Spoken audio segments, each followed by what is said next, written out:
ಕಲ್ಲಂಗುಟೆ ಪೊಲೀಸ್ನವರು. ಪತಿ ಹಾಗೆ ಪತ್ನಿ ನಡುವಿನ ವೈವಾಹಿಕ ಜೀವನದ ಕಾಲದ ಬಗ್ಗೆ ಮಾಹಿತಿಯನ್ನ ಪೊಲೀಸರು ಕಲೆ ಹಾಕ್ತಿದ್ದಾರೆ.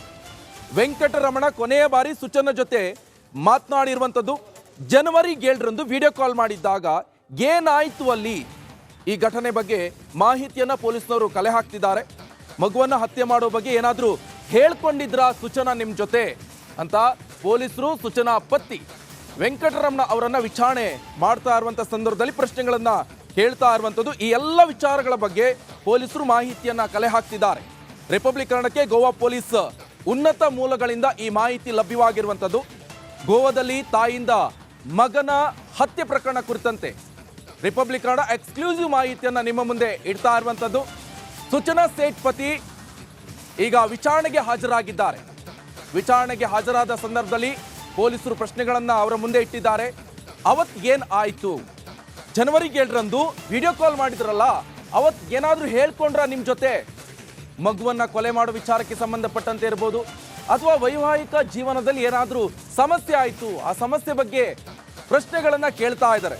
ಆಕ್ಚುಯಲ್ ಏನ್ ಆಯ್ತು, ಫ್ಯಾಕ್ಟ್ ಏನು ಅಂತ ಪೊಲೀಸರು ವಿಚಾರಣೆ ಸಂದರ್ಭದಲ್ಲಿ ಪ್ರಶ್ನೆಗಳನ್ನ ಕೇಳ್ತಾ ಇರುವಂತದ್ದು. ಇದಕ್ಕೀಗ ಸುಚನಾ ಸೇಠ್ ಪತಿ ವೆಂಕಟರಮಣ ಕೂಡ ಉತ್ತರವನ್ನ ಕೊಡ್ತಾ ಇದ್ದಾರೆ.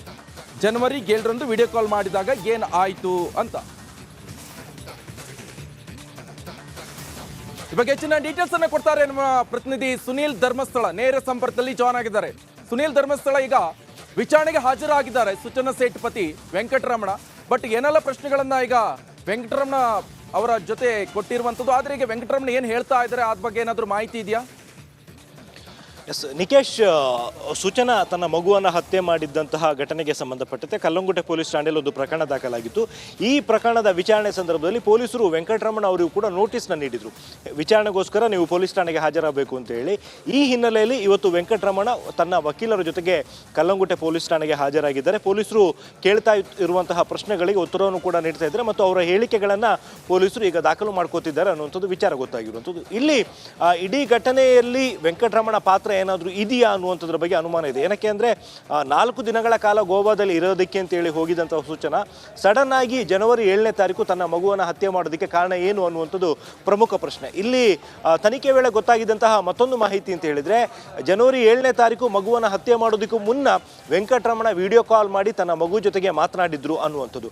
ಆ ಸಂದರ್ಭದಲ್ಲಿ ಯಾವುದೋ ರೀತಿಯಲ್ಲಿ ಪ್ರೊವೋಕ್ ಆಗುವಂತಹ ರೀತಿಯಲ್ಲಿ ವೆಂಕಟರಮಣ ಮಾತನಾಡಿದ್ರು ಅನ್ನುವಂಥದ್ದು ಅನುಮಾನ ಕೂಡ ಇದೆ. ಯಾಕೆಂದರೆ ಸುಚನಾಗೆ ತನ್ನ ಮಗುವಿನ ಮೇಲೆ ಯಾವುದೇ ರೀತಿಯ ಕೋಪ ಕೂಡ ಇರಲಿಲ್ಲ. ತನ್ನ ಮಗುವನ್ನು ತುಂಬಾ ಪ್ರೀತಿಸ್ತಾ ಇದ್ರು, ಮಗು ಬಗ್ಗೆ ತುಂಬಾ ಕೇರ್ ತಗೋತಾ ಇದ್ರು. ಆದರೆ ನಾಳೆ ದಿನ ತನ್ನ ಗಂಡನ ಬಳಿಗೆ ಮಗುವನ್ನು ಕಳಿಸ್ಕೊಡ್ಬೇಕು ಅನ್ನೋ ಒಂದು ಕಾರಣ ಆಕೆಯ ಮನಸ್ಸಲ್ಲಿ ತುಂಬಾ ಕಾಡ್ತಾ ಇತ್ತು. ಜೊತೆಗೆ ಆಕೆಗೆ ಅದು ಇಷ್ಟ ಇರಲಿಲ್ಲ ಕೂಡ. ಡೆತ್ ನೋಟಲ್ಲೂ ಕೂಡ ಆಕೆ ಈ ವಿಚಾರವನ್ನು ಪ್ರಸ್ತಾಪ ಮಾಡಿದ್ಲು. ಹಾಗಾಗಿ ಗಂಡ ಹೆಂಡತಿ ಮಧ್ಯೆ ಏನೆಲ್ಲ ಸಮಸ್ಯೆಗಳಾಗಿತ್ತು, ವಿಡಿಯೋ ಕಾಲ್ ಮಾಡಿದಂಥ ಟೈಮ್ನಲ್ಲಿ ಸುಚನಾ ಮಗುವನ್ನು ಹತ್ಯೆ ಮಾಡುವ ಕುರಿತು ಏನಾದರೂ ಮಾತನಾಡಿದ್ರೆ, ಈ ಎಲ್ಲ ವಿಚಾರಗಳ ಬಗ್ಗೆ ಕಲ್ಲಂಗುಟೆ ಪೊಲೀಸರು ಈಗ ವೆಂಕಟರಮಣ ಅವ್ರನ್ನ ವಿಚಾರಣೆ ನಡೆಸ್ತಾ ಇದ್ದಾರೆ. ಇದಕ್ಕೆ ಸಂಬಂಧಪಟ್ಟಂತೆ ವಕೀಲರ ಜೊತೆಗೆ ಹಾಜರಾಗಿರುವಂತಹ ವೆಂಕಟರಮಣ ಎಲ್ಲ ಘಟನಾವಳಿಗಳ ಬಗ್ಗೆ ಮಾಹಿತಿಯನ್ನು ನೀಡ್ತಾ ಇದ್ದಾರೆ. ಅದರ ಜೊತೆಗೆ ಮತ್ತೊಂದು ವಿಚಾರ ಅಂದರೆ, ಇವರಿಬ್ಬರು ಡೈವೋರ್ಸ್ಗೆ ಅಪ್ಲೈ ಮಾಡಿದ್ರು ಅನ್ನುವಂಥದ್ದು ಮಾಹಿತಿ ಕೂಡ ಸಿಕ್ಕಿರುವಂಥದ್ದು. ಅದಕ್ಕೆ ಸಂಬಂಧಪಟ್ಟಂಥ ದಾಖಲೆಗಳನ್ನು ಕೂಡ ರಿಪಬ್ಲಿಕ್ ಕನ್ನಡ ನಿಮ್ಮ ಮುಂದಿಟ್ಟಿತ್ತು. ಈ ಒಂದು ಡೈವೋರ್ಸ್ ಅಪ್ಲಿಕೇಶನ್ನಲ್ಲೂ ಕೂಡ ತಮ್ಮಿಬ್ಬರ ಮಧ್ಯೆ ಯಾವ ರೀತಿಯ ಸಂಬಂಧಗಳಿತ್ತು ಮತ್ತು ವೆಂಕಟರಮಣ ಯಾವ ರೀತಿ ತನಗೆ ದೈಹಿಕವಾಗಿ ಮತ್ತು ಮಾನಸಿಕವಾಗಿ ಹಿಂಸೆ ನೀಡ್ತಾ ಇದೆ ಅನ್ನುವಂಥ ವಿಚಾರವನ್ನು ಕೂಡ ಸೂಚನಾ ಉಲ್ಲೇಖ ಮಾಡಿದರು. ಹಾಗಾಗಿ ಗಂಡ ಹೆಂಡತಿ ಮಧ್ಯೆ ಜಗಳ ಉಂಟಾಗೋದಕ್ಕೆ ಕಾರಣ ಮತ್ತು ಕೊನೆಯದಾಗಿ ವೆಂಕಟರಮಣ ಯಾವಾಗ ತನ್ನ ಪತ್ನಿ ಜೊತೆಗೆ ಮಾತಾಡಿದ್ರು, ಎಲ್ಲ ವಿಚಾರಗಳ ಬಗ್ಗೆ ಕಲ್ಲಂಗುಟೆ ಪೊಲೀಸರು ಈಗ ವೆಂಕಟರಮಣ ಅವರಿಂದ ಹೇಳಿಕೆಯನ್ನು ದಾಖಲು ಮಾಡ್ಕೋತಾ ಇದ್ದಾರೆ.